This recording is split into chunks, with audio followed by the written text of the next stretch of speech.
네, 감사합니다. 오늘 사도행전 강의 59번째 시간 형제 사오라라는 제목으로 말씀 나누겠습니다. 우리가 전도를 하다 보면 가장 당황스러운 게 뭐냐면 금방 예수님을 영접할 것 같은데 막상 예수님을 영접하라고 그러면 영접하느냐라고 물어보면 안 한다는 겁니다. 그 쉬운 예수는 그리스도시요 살아계신 하나님의 아들이신다라는 그 말 한마디조차도 쉽게 안 해요. 더 간단하게는 예수님을 주님이라고 좀 불러봐라 라고 해도 그거 한마디 하는 게 쉽지 않습니다. 이처럼 전도를 해보면 예수님을 영접하고 예수님을 주님으로 받아들이는 게 굉장히 어렵다는 걸 우리가 알게 돼요. 근데 오늘 본문에 보면 이 사울이라는 청년, 정말 기독교를 너무너무 싫어해서 심지어 남녀노소를 물어나고 잡아서 전부 다 지금 끌고 가고자 했던 그 청년이, 혈기왕성했던 청년이 어떻게 예수를 만나는 순간 완전히 새롭게 새 사람이 되냐는 거지.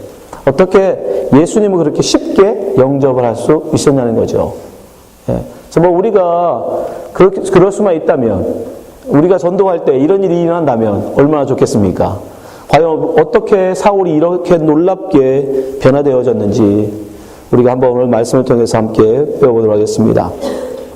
사실 이 아나니아가 오늘 등장하는 아나니아의 말을 통해서 우리가 알 수 있는 게 있는데 그건 뭐냐면 이 사울의 변화는 갑작스러웠다라는 겁니다. 전혀 예고된 게 아니었다라는 거예요. 우리가 성경을 통해서만 그 당시 상황을 유추할 수 있어요. 성경에 나오지 않는 상황은 사실 모릅니다. 그러나 니고데모의 경우처럼 전혀 예고에 없다가 갑작스럽게 예수님 앞에 나오는 사람들도 있고 또 모종의 일종의 성경에 나와 있지 않지만 어느 정도 왕래, 서신이라든가 아니면 지인을 통해서라든가 이런 아니면 소문을 통해서라든가 해서 예수 그리스도를 알 수도 있는 거죠. 그죠? 네. 그리고 예수의 제자들과도 서로 교류할 수 있는 거고. 근데 중요한 건 이 사울이라는 청년은 전혀 예수를 믿는 제자들과 교류가 없었다는 걸 알 수 있어요. 왜냐하면 아나니아가 그에 대해서 굉장히 경계하는 것을 우리가 알 수 있어요. 심지어 예수님께서 직접 꿈속에 현현하셔서 그에게 직접 말씀함에도 불구하고 아나니아가 뭐라고 하죠? 거부 의사를 밝히죠. 안 됩니다, 주님. 그 사람은 안 됩니다. 라고 할 정도예요. 그러니까 적어도 다메섹에 있는 주의 제자들과는 전혀 사울이 교류가 없었던 거예요. 네. 자, 말씀 한번 보세요. 10절. 그때 다메섹에 아나니아라는 제자가 있더니 주께서 환상 중에 불러 가라사대 아나니아 하시거늘 대답하되 주여 내가 여기 있나이다. 주께서 가라사대 일어나 집가라 하는 거리로 가서 유다 집에서 5 사람 사울이 하는 자를 찾으라. 저가 기도하는 중이라. 이 집가라는 것은 반듯하게 곧은 길이라는 뜻이에요. 한자로 집가니까. 그죠? 반듯하게 곧은 길인데 이 당시에 다메섹에 한 1.6km 정도 되는 곧은 길이 있었다고 해요. 그 당시로서는 굉장히 드문 도시 형태였답니다. 왜냐하면 웬만한 곳에 그렇게 곧게 지금이야 많은 도로들이 곧게 뻗어 있지만 그 당시로서는 굉장히 특이한 아주 이 다메섹만의 특징이었대요. 그 곧게 뻗어 있는 그 집가라는 곳에 유다라는 사람의 집에 그가 머물고 있었던 것 같아요. 그 예수님 그리로 가라고 하시죠. 그랬더니 뭐라고 합니까? 12절. 저가 아나니아 하는 사람이 들어와서 자기에게 안수하여 다시 보게 하는 것을 보았느냐 하시거늘 13절. 아나니아가 대답하되 주여 이 사람에 대하여 내가 여러 사람에게 듣사온즉 그가 예루살렘에서 주의 성도에게 적지 않은 해를 끼쳤다 하더니 여기서 또 주의 이름을 부르는 모든 자를 결박할 권세를 대제사장에게 받았나이다 하거늘. 적어도 아나니아는 벌써 이미 이 청년 사울이 다메섹에 왜 오고 있는지를 알고 있었던 사람이에요. 그가 여기 올 거라는 걸 알고 있었어요. 이미 그런 소식이 오가고 있었던 겁니다. 예루살렘에 있는 주의 제자들이 이미 다메섹에 있는 제자들에게 경고를 했겠죠. 그렇죠? 사울이라는 청년이 지금 기세 등등해서 지금 너희들에게 간다. 너희들을 잡으려고 간다. 조심해라. 그런 소리가 오감에도 불구하고 사울의 이야기가 이렇게 그들에게 아나니아에게 들려졌다는 얘기는 사울과 이 당시의 주의 제자들하고는 전혀 교류가 없었다는 걸 우리가 알 수 있어요. 그러니까 그 극적인 이 변화라는 걸 우리가 짐작할 수 있어요. 전혀 사전에 사울이 예수님을 믿는 제자들과 교류가 전혀 없는 상태에서 이 한 사건으로 사울이 변화된 거예요. 우리는 그것을 분명히 알 수 있어요. 사울이 그러고 완전히 변화됐다는 걸 그럼 우리가 어떻게 알 수 있느냐? 장장 9장 6절에 보면 예수님께서 현현하셔서 그에게 말씀하셨죠. 뭐라고 말씀하십니까? 6절. 내가 일어나 성으로 들어가라. 행할 것을 내게 이를 자가 있느니라. 여러분 같으면 전혀 예상하지 못한 상황이 벌어집니다. 전혀 짐작하지도 않았던, 생각하지도 않았던 그 다메섹 가는 길에서 갑자기 환한 빛이 자기 앞을 비추고 거기서 그 빛으로 말미암아 자기 눈을 멀게 돼요. 그렇죠? 아무것도 이제 보고 볼 수 없는 그런 소경이 된 입장에서 여러분 같으면 가장 먼저 어디가 생각날까요? 어디로 가고 싶을까요? 자기 집이죠. 그렇지 않겠습니까? 여러분 보이는 것 보여도 눈으로 보여도 낯선 곳에 가는 것이 쉽지 않은데 하물며 아무것도 보지 못한 사람이 낯선 다메섹으로 가는 게 쉽겠습니까? 아니면 좀 더 자기가 너무 잘 알고 익숙한 고향으로 가는 게 낫겠습니까? 당연히 고향으로 가는 게 나은 거예요. 하다못해 예루살렘으로 가면 많은 지인들이 있지 않습니까? 자기를 돌봐줄 많은 지인들이 있단 말이에요. 그냥 세상적으로 생각하면 이런 상황에서 제일 가기 좋은 것은 다시 예루살렘으로 돌아가는 거예요.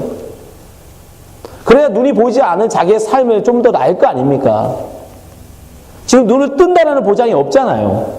다시 볼 거라는 기대, 예수님 말씀하신 적 없잖아요. 이제 자기는 평생 어쩌면 눈먼 상태로 살 수도 있단 말입니다. 그럼에도 불구하고 지금 소경이 된 자기에게 일어나 성으로 들어가라, 다메섹으로 가라 라고 말씀하시는 주님의 음성을 사울은 어떻게 하죠? 순종하더라는 거예요. 우리 예수님을 믿는다라고 말할 때 여러분 믿음의 증거가 뭐죠? 말씀에 순종하는가. 간단합니다, 여러분. 예수 믿는 증거는 별거 아니에요. 내가 정말 예수님을 믿는가? 여러분 세상에는 두 가지 말이 있다니까요. 세상이 여러분에게 들려주는 말이 있고 하나님이 우리에게 들려주는 말씀이 있단 말이에요. 세상이 들려주는 말은 뭡니까? 네가 눈 멀었어? 그럼 너를 인도해 줄 사람이 필요하겠네? 그럼 네가 익숙한 곳에 가는 게 낫겠네? 적어도 자기 고향집에 가면 더듬어서라도 위치도 알고 하니까 눈이 멀어도 살기 좀 나을 거 아닙니까? 낯선 집에 가서 사는 것보다야. 세상은 그렇게 얘기한단 말이에요. 야, 너 눈 멀었으니까 너는 널 도와줄 사람을 찾아야 돼. 네가 익숙한 곳으로 가야 돼. 근데 주님은 말씀하시죠. 너 그 성으로 들어가라. 그 성으로 들어가면 이 꼴로 그 성에 들어가면요. 자기가 들어가려고 했던 모습은 어떤 모습이었어요? 마치 개선장군처럼 혈기왕성한 모습으로 멋지게 이렇게 들어가는 모습이었는데 눈이 멀어서 그 처량한 모습으로 여러분 다메섹에 들어가라는 그 주님의 음성. 우리는 당연한 것 같지만 여러분 그 쉬운 순종이 아니에요. 자기의 이전까지 살아왔던 다른 사람에게 자기가 보이고 싶은 그런 평판, 기대, 여러분 그걸 다 내려놔야 되는 겁니다. 자기 이전까지 생각하는 세상에서 배우고 익숙한 그런 경험들, 지식들 다 내려놔야 돼요. 왜? 그 지식과 경험으로 따지면 당연히 예루살렘으로 돌아가야 돼요. 고향으로 가야 됩니다. 그러나 주님이 말씀하시죠. 그 성으로 들어가라. 그런데 사울이 그 말씀에 순종하더라.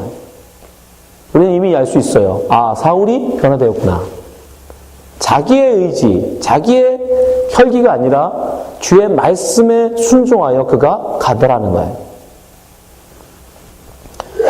그리고 그 확실히 변화된 모습은 결국 아나레아를 통해서 안수받고 눈이 떠진 다음에 그가 제일 먼저 한 게 뭐죠? 침례를 받았더라는 거예요. 18절. 즉시 사울의 눈에서 비늘 같은 것이 벗어져 다시 보게 된지라. 다시 보게 되자마자 제일 먼저 한 일이 뭐냐? 일어나 침례를 받았다는 거예요. 그는 전혀 예수 믿는 제자들과 교류가 없었어요. 그전까지는 정말 그가 남녀노소를 물러나고 옥에 가두려고 했던 그것이 맞습니다. 그런 사람이었어요. 기독교를 너무너무 싫어하던 사람이었어요. 그런데 그가 이 다메섹 사건으로 말미암아 완전히 새로운 사람이 변화됐어요. 어떻게 이런 일이 있을 수 있을까? 어떻게 예수를 우리가 전도해 보면 그렇게 영접하는 게 어렵고 힘든데 이 사울은 어떻게 다 한 번에 예수님을 만남으로 말미암아 이렇게 완전히 새롭게 변화될 수 있었을까? 그 이유는 바로 사울이 그 누구보다 하나님 말씀에 대해서 잘 알고 있는 사람이었기 때문에. 사울은 바리새인이었습니다. 바리새인 중에서도 바리새인이라고 하는 가말리엘 출신 사람이에요. 이 사람들은 구약 성경에 대해서 완전히 능통합니다. 구약의 모든 율법을 다 암송할 정도예요. 그리고 그 모든 율법을 철저하게 지키는 사람들이에요. 그런데 율법을 잘 아는 사람들 입장에서는 예수님의 십자가의 죽음은 변명의 여지가 없는 저주예요. 예수님을 그리스도라고 아무리 쳐주려고 해도 십자가의 죽음은 그건 그리스도의 죽음일 수가 없는 거예요. 왜? 율법에 이미 이렇게 말씀하셨거든요. 하나님이 신명기 21장 23절 보세요. 그 시체를 나무 위에 밤새도록 두지 말고 당일에 장사하여 내 하나님 여호와께서 내게 기업으로 주신 땅을 더럽히지 말라. 나무에 달린 자는 하나님께 저주를 받았음이니이다. 말씀하시죠? 나무에 달려 죽는 거, 그것은 하나님께 저주받은 사람들이라 그렇게 죽는 거다라는 거예요. 근데 예수님이 달리신 십자가는 뭐죠? 나무입니다. 그러니까 율법으로 보면 예수님은 저주받아 죽은 거예요. 근데 어떻게 그리스도가 저주를 받을 수 있습니까? 하나님의 아들이신 그분이 저주받을 수 있어요? 저주받을 짓을 하면 안 되죠. 그건 율법으로 보면 전혀 있을 수 없는 일이에요. 그래서 사울은 그토록 기독교인을 박해한 거예요. 이 무식한 것들아. 야, 어떻게 예수가 그리스도가 될 수 있느냐. 나무에 저렇게 달려 죽었는데. 나무에 달려 죽었다는 건 저주받아 죽은 건데, 하나님의 저주가 부어진 건데, 어떻게 그리스도에게 하나님이 저주를 부을 수 있냐는 거예요. 그러니까 예수는 절대 그리스도가 아니다. 그러므로 예수를 그리스도라고 믿는 너희들은 다 이단이다라는 거예요. 죽어 마땅한 자들이잖아요. 그래서 사울은 그토록 기독교를 박해했던 거예요. 그런데 그런 사울에게, 그런 생각을 하고 있는 사울에게 지금 누가 나타났어요? 예수님이 나타나신 거예요. 그것도 어떤 예수님이에요? 부활하신 예수님이시죠. 그죠? 예, 이미 이때는 예수님이 부활 승천하신 뒤에요. 그러니까 지금 사울 앞에 나타나신 예수님은 생전에 예수가 아닙니다. 정확하게 그래서 성경은 그리스도라고 붙여있고 예수 그리스도세요.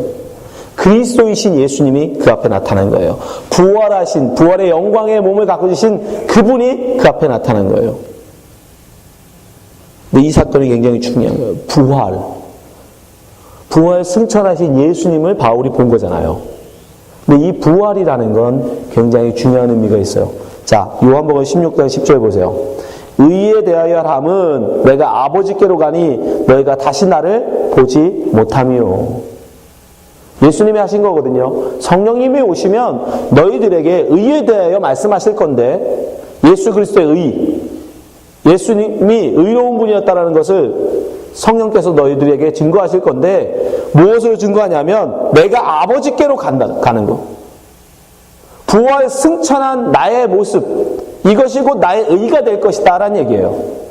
왜 예수님의 부활 승천이 예수님의 의를 증거하는 건 증거가 되죠? 여러분, 아무리 하나님이라도 불의한 자를 아무런 죄값도 없이, 아무런 페이도 없이 그냥 사해주면 안 돼요. 그건 불의하신 거예요. 이해하시죠? 하나님은 공의로우신 분이기 때문에 당신의 의를 스스로 깨면 안 돼요. 예외를 두시면 안 돼요. 그래서 반드시 의로운 자 아니면 부활하면 안 됩니다. 살리시면 안 돼요. 근데 예수님은 살아나셨죠? 예수님은 부활하셨죠? 안 믿으세요? 예수님이 부활하셨다는 얘기는 뭐냐면 하나님께서 보실 때 예수님은 뭐가 없다? 죄가 없다라는 선언인 거예요. 죄가 없다라는 인정인 거예요. 왜? 본인은 공의의 하나님이시기 때문에 절대로 아무리 봐주고 싶어도 죄가 있는 자를 살리시면 안 되거든요. 죄 없는 자로 그를 인정하셨기 때문에 예수님을 살리신 거예요. 그러니까 예수님의 부활은 곧 예수님의 죄 없으심에 대한 증거라는 거예요. 그건 바울도 알죠. 이 사울도 알죠. 그러니까 부활하신 예수님을 딱 보는 순간 예수님의 죄가 아니었구나. 분명히 십자가의 저주는, 십자가의 죽음은 저주였는데 분명히 그 십자가에서 죽는 건 저주를 받아 죽은 건데 근데 예수님은 살아계셔. 그러면 그건 분명히 예수의 저주가 아니라는 거잖아요. 그래서 그가 나중에 깨닫죠. 갈라디아서 3장 13절 보세요. 갈라디아서 3장 13절. 그리스도께서 우리를 위하여 저주를 받은 바 되사 누구를 위해서? 우리를 위해서. 율법의 저주에서 우리를 속량하셨으니 속량은 페이해 주셨다는 거예요. 지불해 주셨다는 거예요. 값을 치렀다는 얘기예요. 기록된 바 나무에 달린 자마다 저주 아래 있는 자라 하였습니다. 그 얘기 나오죠. 나무에 달린 자마다 나무에 달린 자는 다 저주 받은 건데 그 저주가 예수의 저주가 아니었구나. 누구의 저주? 우리의 저주였구나. 여러분 성경에 기록 안 됐지만 우리 모르게 예수님이 죄 지을 수 있잖아요. 그죠? 마음으로 지은 죄도 있을 수 있으니까. 근데 그런 죄가 없었던 거예요. 그 증거가 뭐냐? 부활이에요. 예수님의 승천이에요. 그래서 부활이 굉장히 중요한 거예요. 근데 바로 그 부활의 예수님을 사울이 만난 거예요. 그러니까 이게 해결이 되는 거예요. 나는 예수가 죄를 져서 저게 우리 앞에서 사람들 앞에서는 되게 메시아인 척 그리스도인 척 거룩한 척 했지만 하나님 앞에는 죄를 지어서 저주받아 죽었구나 라고 생각했는데 아니었구나. 그분은 죄가 없으신 분이었구나. 근데 왜 그 저주를 받았는가? 내 죄 때문이구나. 나의 이 죄를 대신 받으신 거구나. 그걸 깨닫는 거예요. 부활의 주님을 만나고 생전에 예수님을 봤다면 절대 사울이 변화되지 않을 거예요. 믿지 않을 거예요. 근데 부활의 주님을 만났기 때문에 사울은 깨달은 거예요. 바로 이가 그리스도시다. 이가 메시아다. 여러분 예수님을 이렇게 부활한 예수님을 만나기만 하면 다 예수 믿을 수만 있다면 만약에 그런 거라면 왜 지금 우리 믿지 않는 남편들에게, 믿지 않는 자식들에게 예수님이 안 나타날까요? 차별하시는 건가요? 사울은 더 이뻐하고 우리 자식들을, 우리 남편은 사랑하지 않는 겁니까? 그렇지 않아요. 어떤 분들은 부활의 주님을 보기만 하면 사람들이 다 믿을 거라고 생각하는데 전혀 그렇지 않습니다. 사울에게는 누구보다 율법에 대한 열심이 있었고 그에 대한 지식이 있었고 그렇기 때문에 부활의 주님을 만나는 것만으로 이는 이렇게 변화될 것을 알고 계셨던 거예요. 그래서 그에게는 부활의 주님의 모습으로 나타나신 거예요. 그것이 곧 그에게 가장 중요한 증거가 되니까 말씀을 너무 잘 알고 있기 때문에 금방 깨닫잖아요.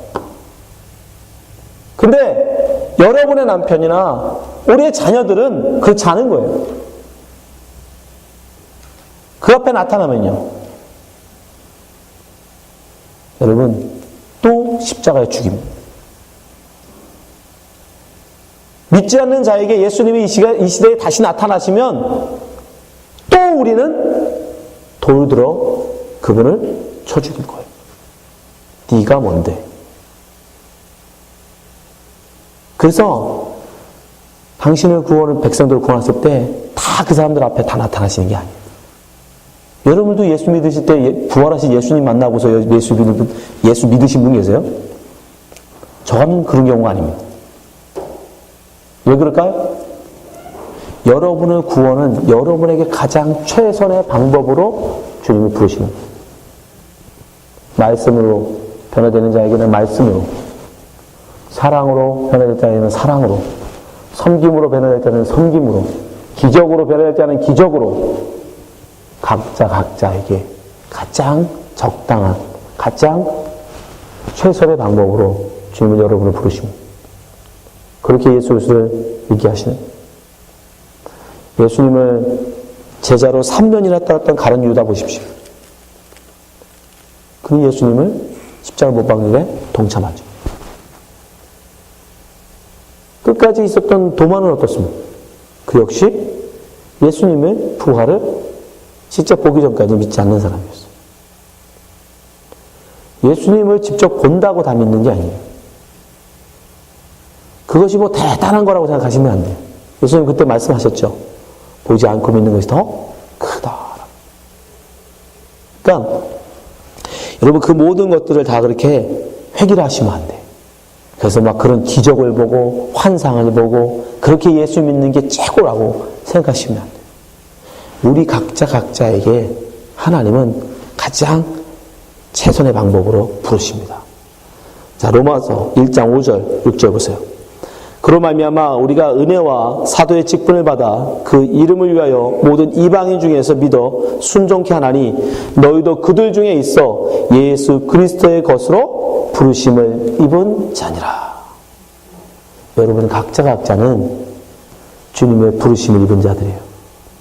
이 시간에 친구 따라서 교회를 오든 저처럼 삼계탕 준다고 해서 교회를 가든 어쨌든 무엇을 위해서 교회를 가든 교회를 가서 하나님이 그때 여러분에게 가장 필요한 그 말씀으로 여러분을 인도하시는 겁니다. 그래서 지나가는 사람이 준 전도 쪽지에도 그 사람이 변화될 수 있어요. 그러므로 우리는 전도하는 일을 포기해서는 안 돼요. 너무 지금 10년, 20년, 30년이 됐는데 왜 이 사람 변화되지 않을까? 왜 이 사람이 예수를 믿지 않을까? 그건 아직 때가 되지 않았기 때문에. 하나님의 때에 하나님의 방법으로 하나님의 사람들은 하나님이 반드시 부르십니다. 그것이 기적이든 말씀이든 아니면 선행이든 무엇이 될지 모르지만 하나님께서 그 사람에게 가장 필요한 방법으로 그 사람을 부르실 거예요. 그러니까 우리는 포기하지 말고 그때가 언제인지 모르니까 열심히 전도해야 되는 것입니다. 그럼 하나님께서 반드시 열매 맺게 하실 것이기 때문이에요. 기도하겠습니다.